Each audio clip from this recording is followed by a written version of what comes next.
In this module, we will be learning more about high-density lipoprotein, one of the lab values provided by the mobile clinic.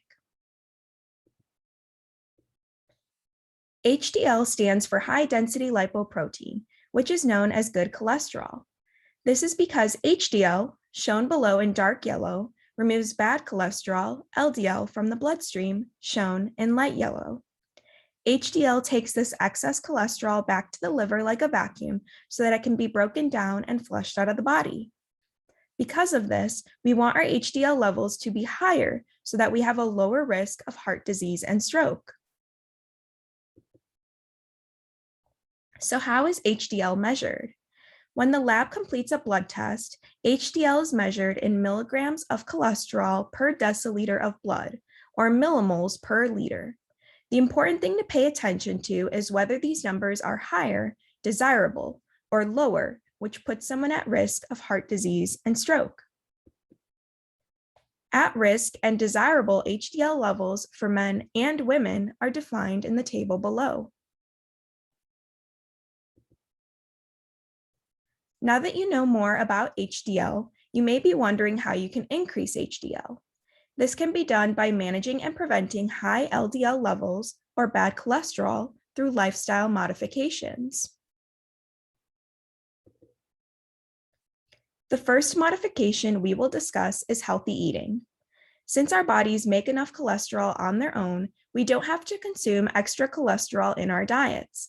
This means that we should pay closer attention to the food that we eat. We can limit foods high in saturated fats, like those from animal products, such as cheese, meat, and dairy, and tropical oils, like palm oil, since higher saturated fat food is usually higher in cholesterol.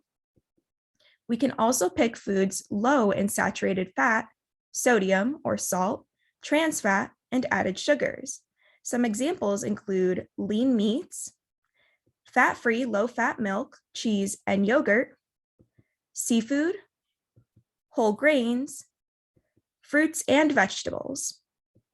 Finally, we should eat foods higher in fiber, like oatmeal, beans, and unsaturated fats that are found in avocado, vegetable oils, and nuts.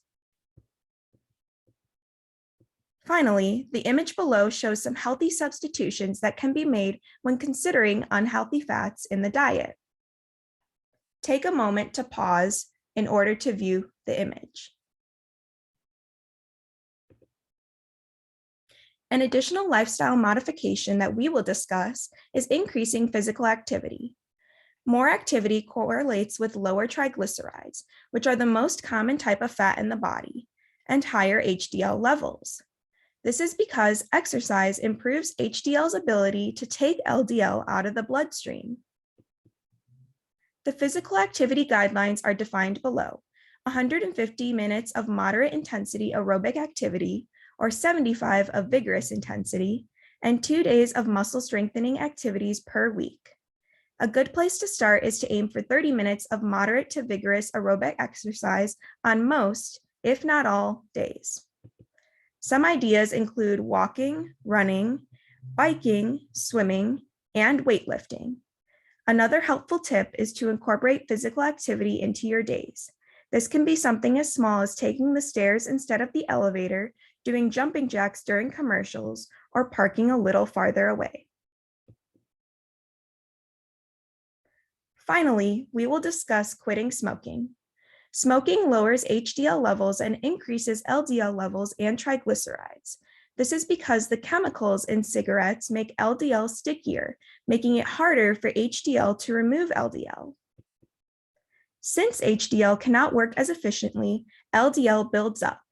Therefore, quitting, no matter how long you have been smoking, can improve someone's HDL levels. The image below highlights some important stages of quitting smoking. In 1 year, the risk of heart disease becomes half as high as smokers. The references used throughout this presentation are listed below. Thank you for listening.